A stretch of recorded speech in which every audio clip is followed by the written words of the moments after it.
بسم اللہ الرحمن الرحیم الذی لہ ملک السماوات، وہی ذات کے واسطے اسی ہی کے ہے راج آسمانوں کا اور زمین کا۔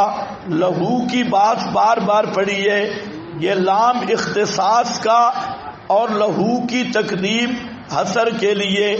ملک کا معنی التصرف ہے، اس پر آپ کے پاس عبارت لکھی ہے لہو خاصتاً دون غیرہ ہی۔ لہو خاصتاً کیوں فرمایا کہ لام اختصاص کا ہے اور دون غیرہ ہی لہو کی تقدیم حصر کے لیے ہے۔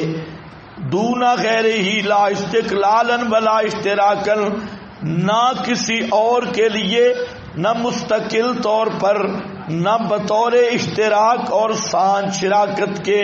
ابو سعود اور لہو سبحانہ خاصتاً دون غیرہ ہی لا استقلالا ولا اشتراکا، روح المعانی اللہ ہی کا خاصہ ہے، اس کے غیر کے لیے نہیں، نہ بطور استقلال کے اور نہ بطور اشتراک کے۔ الذی لہ ملک السماوات والارض، وہی ذات کہ اسی ہی کے لیے ہے تصرف آسمانوں اور زمین کا۔ ولم یتخذ ولدا، اور نہیں بنایا اس نے کوئی نائب۔ جہاں پر دو عبارتیں عام ہیں، ایک عبارت روح المعانی کی ہے، لم یتخذ لم ینزل منزلۃ الولد، لم ینزل منزلۃ الولد، اللہ نے کسی کو بیٹے جیسا نہیں درجہ دیا۔ یہ جو بار بار میں کہتا رہا ہوں، بیٹا جننا اور ہے اور بیٹا بنانا اور ہے، یعنی اختیارات نہیں دیے۔ جس طرح بیٹا باپ کے گھر کا مختار ہوتا ہے، اس طرح اللہ نے کسی کو کارخانہ کائنات کا مختار نہیں بنایا۔ لم یتخذ، اور اس پر نیچے بھی عبارت ہوگی لم ینزل احدا منزلۃ الولد۔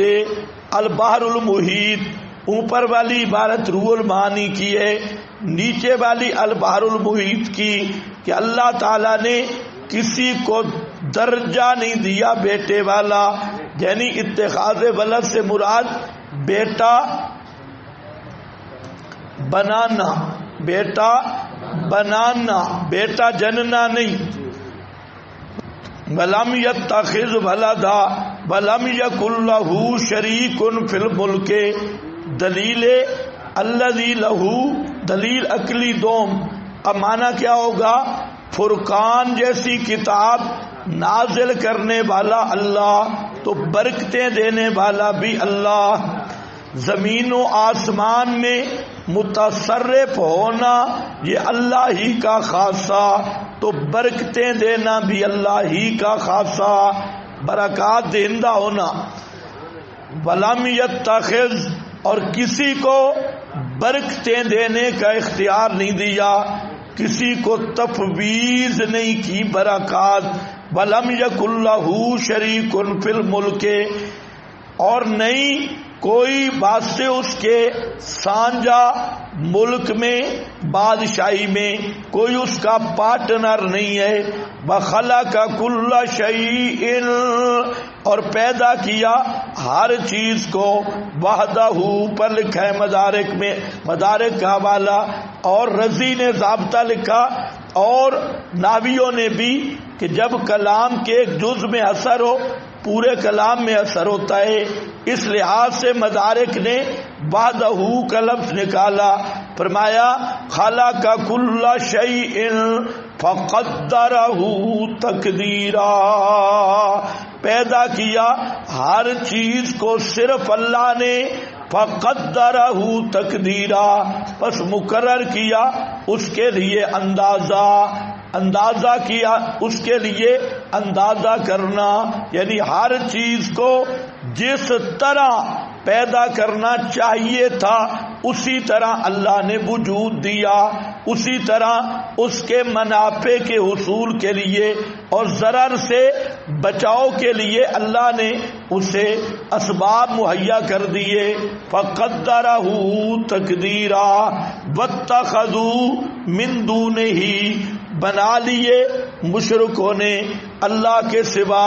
یہاں پر ایک عبارت ہے آپ کے پاس، لہو ملک السماوات، بڑی اہم عبارت ہے، ابو سعود کی، فرماتے ہیں کہ السلطان القاہر والاستیلاء الباہر علیہما المستلزمان للقدرت التامہ والتصرف الکلی فیہما وفیما فیہما ایجادا و اعداما و احیاء و اماتتا۔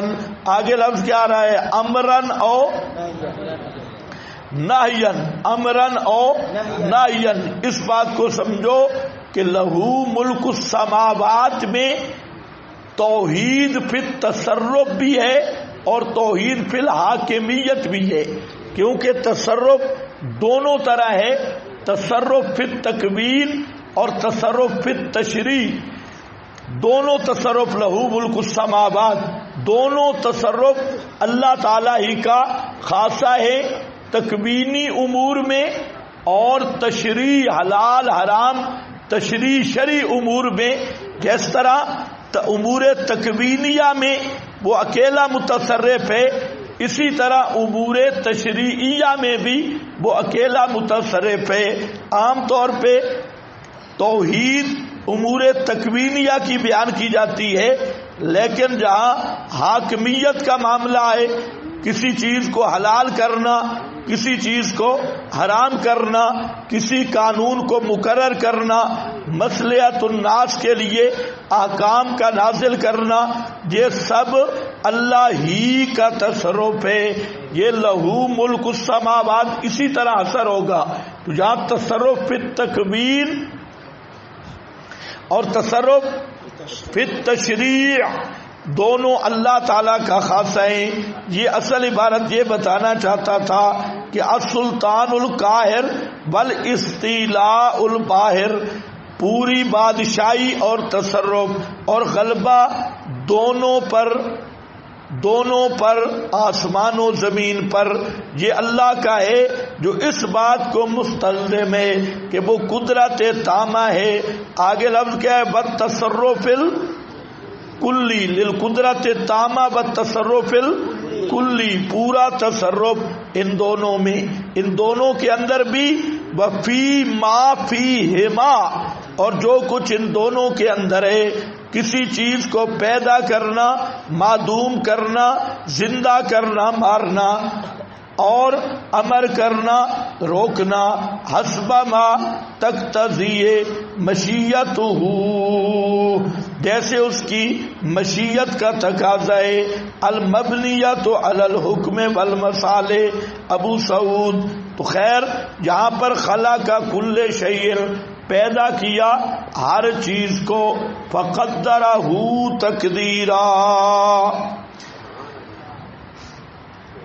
واتخذوا من دونہ آلہۃ، بنا لیے ان مشرکوں نے اللہ کے سوا کئی مشکل کشا، کئی حاجت روا، بوجود ایسے دلائل کے لا یخلقون شیئا، جو نہیں پیدا کر سکتے، شیئن ایک کوئی چیز بھی، وہم یخلقون اس لیے کہ وہ خود مخلوق ہیں، ولا یملکون لانفسہم نہیں اختیار رکھتے اپنی جانوں کے لیے، ذرا ولا نفع نہ نقصان کا نہ نفع کا، ولا یملکون موتا ولا حیاتا اور نہیں اختیار رکھتے وہ معبودان باطلا، موتن مرنے کا، اماتۃ لأحد نہ اپنی موت کا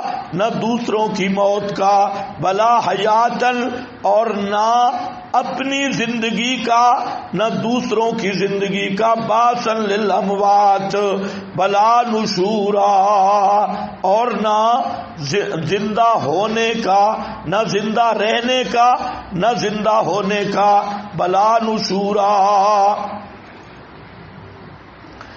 ہاں بھئی، لا یخلقون، اس پہ عبارت ہے بتخذوا من دونہ آلہۃ، اللہ کے سوا انہوں نے اوروں کو الہ بنایا، حالانکہ فَهُوَ اللَّهُ الَّذِي لَا إِلَٰهَ غَيْرُهُ، وہ اللہ ہی ہے جس کے سوا کوئی الہ نہیں، بلا رب سوا ہو، اور کوئی رب نہیں اس کے سوا، بلا تنبغی العبادت الا لہ، نہیں مناسب نہیں جائز عبادت مگر اسی کے لیے، لأنہ ما شاء کان، دیکھنا ذرا، لأنہ ما شاء کان، اس لیے کہ جو چیز وہ چاہے وہ ہو جاتی ہے، وما لم یشاء، اور جس چیز کو وہ نہ چاہے، لم یکن، وہ نہیں ہوتی، وَهُوَ الَّذِي لَا وَلَدَ لَهُ،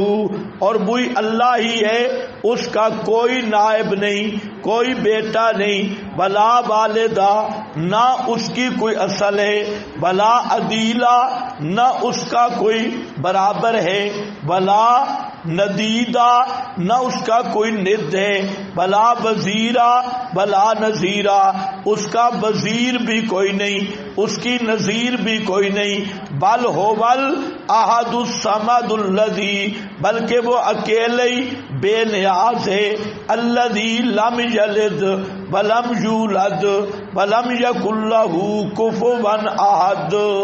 ابن کثیر ہے، بہترین عبارت کہ جب یہ اللہ کی شان ہے، اس کے باوجود مشرکوں نے اور پکارے سننے والے بنا لیے، اور ان کی حالت کیا ہے، لا یخلقون شیئا، یعنی لا یقدرون علی خلق شیء من الاشیاء، کسی ایک چیز کو بھی پیدا نہیں کر سکتے، وَهُمْ يُخْلَقُونَ كَسَائِرِ الْمَخْلُوقَاتِ، وہ خود مخلوق ہیں جس طرح دوسری مخلوقیں ہیں، کسائر مخلوقات، یہ صرف پتھر کے بت نہیں ہیں، ہم یخلقون کسائر المخلوقات، وقال بعض اصحابنا فی الخلق، اس عبارت کو ذرا سمجھنا ہے، انہ الاحداث، خلق کہتے ہیں الاحداث لا بعلاج، الاحداث لا بعلاج، شابش بولو، الخلق الاحداث لا بعلاج، احداث ما فوق الاسباب، خلق کہتے ہیں الایجاد ما فوق الاسباب، یہ حوالہ بھی آ گیا، سنتے رہتے ہیں نا، خالق کس کو کہتے ہیں، احداث ایجاد ما فوق الاسباب، یہ ہے خالق جو اللہ کا خاصہ ہے کہ بغیر اسباب کے کسی چیز کو عدم سے وجود میں لانا، صرف بنانا نہیں، بنا تصویریں تو تم بھی بنا لیتی ہو، لیکن یہ تصویر کیا ہوتی ہے، تحت الاسباب، مخلوق کی ایجاد کوئی بھی ہے وہ کیا ہے، تحت الاسباب، موٹر سائیکل ہے تحت الاسباب، گاڑیاں تحت الاسباب، اور اللہ تعالی کا خاصہ ہے الایجاد ما فوق الاسباب۔ اس سے سارے اعتراضات رفع ہو گئے۔ آج سائنسدان دعویٰ کر رہے ہیں کہ ہم کوئی انسان بنا رہے ہیں، فلاں بنا رہے ہیں، انسانی نطفے دوسرے رحموں میں ڈال کے ایک نئی مخلوق آ رہی ہے، وہ جب نطفے آ گئے تو یہ نطفہ یہ ہے ایجاد ما فوق الاسباب، تو جب اصل مادہ موجود ہے ایجاد ما فوق الاسباب، تو اس مادے کو اسباب کے تحت کسی کے رحم میں بھی ڈالا جائے تو اس رحم سے جو چیز پیدا ہوگی وہ تحت الاسباب ہوگی، فوق الاسباب وہ تحت الاسباب ہے۔ تو اس لیے خالق جو اللہ تعالیٰ کا خاصہ ہے وہ ایجاد ما فوق الاسباب. اس لیے اس عبارت کو ذرا ذہن میں رکھنا. اور جو کہتے ہیں تحت الاسباب فوق الاسباب کی ان کی اصطلاح ہے، ان کو بھی شرم کرنا چاہیے کہ الخالق انہ الاحداث لا بعلاج وفکر وتعب ولا یکون ذلک الا للہ تعالی. اور یہ صرف اللہ تعالیٰ کا خاصہ ہے. یہ ہے امام راضی کی الکبیر. کچھ سمجھ گئے؟ یہ تحت الاسباب فوق الاسباب ہماری ایجاد ہے نا. امام راضی اور سب متکلمین یہی کہتے ہیں کہ خلق کہتے ہی جو اللہ کا خاصہ خلق ہے وہ ما فوق الاسباب. اگر آپ نے شرح عقائد پڑھی ہے وہاں پر بھی لکھا ہے کہ جو معتزلہ کی تکفیر نہیں، اس کی وجہ یہ ہے کہ وہ خلق ما فوق الاسباب نہیں مانتے، وہ خلق جعلی مانتے ہیں اور خلق تحت الاسباب. اور اللہ تعالیٰ کی صفت ہے خلق ما فوق الاسباب. یہ شرح عقائد میں بھی لکھا ہے. اللہ جانے یہ مولوی کہاں سے گمراہ ہوتے ہیں اور پھر بیٹھ کے کہتے ہیں جی یہ تحت الاسباب فوق الاسباب تم نے بنایا ہوا ہے. حالانکہ تحت الاسباب فوق الاسباب کے بغیر مخلوق اور خالق کا فرق ہی نہیں ہوتا، عبد اور معبود کا فرق ہی نہیں ہوگا. تو بلا یملکون لانفسہم، اپنے جانوں کے نفع نقصان کے مالک نہیں، ذرن دفع کرنے نقصان کے. ہاں اس کو تھوڑے یار لگے رہو، کیا پتہ بٹن اپنی جگہ پہ آ جائے، بہت خراب کر رہا ہے. ولا یملکون لانفسہم ذرا ولا نفع. مشورہ کرتے رہو ساتھ ساتھ اور کوشش کرو کہ رات جہاں بٹن تھے وہاں لے جاؤ. ولا یملکون موتا ولا حیاتا، نہیں اختیار رکھتے موت کا اور نہ حیات کا. لا یقدرون، حاشیہ دیکھو، لا یقدرون علی التصرف فی شیء منہا، کسی ایک چیز کے تصرف کا بھی اختیار نہیں رکھتے. بے اماتۃ الاحیاء و احیاء الموتى، کسی زندہ کو مارنے کا اور کسی مردہ کو جلانے کا. وبعثہم بعد بیان عجزہم اما ہوا احون من هذه الامور من دفع الضر وجلب النفع. پہلے اللہ نے بیان کیا نفع نقصان کا مالک نہیں، اور نفع نقصان یہ آسان ہے بنسبت اماتت اور احیاء کے، اس لیے پہلے اس کو بیان کیا پھر اماتت اور احیاء کو بیان کیا. آگے بتنبیہ علی ان الالہ یجب ان یکون قادرا علی جمیع ذالک. الہ کا یہ خاصہ ہے کہ وہ نافع بھی ہو، زار بھی ہو، اور محیی بھی ہو اور ممیت بھی ہو. یہ الہ کا خاصہ ہے، الہ کے لیے ضروری ہے. اور جب یہ ضرر کے مالک بھی نہیں، نفع کے مالک بھی نہیں، اماتت کے مالک بھی نہیں، احیاء کے مالک بھی نہیں، ولا نشورا، اور قیامت کے دن زندہ کرنے کے مالک بھی نہیں، زندہ ہو کر اٹھنے کا اختیار بھی نہیں رکھتے، تو یہ الہ کیسے بن گئے؟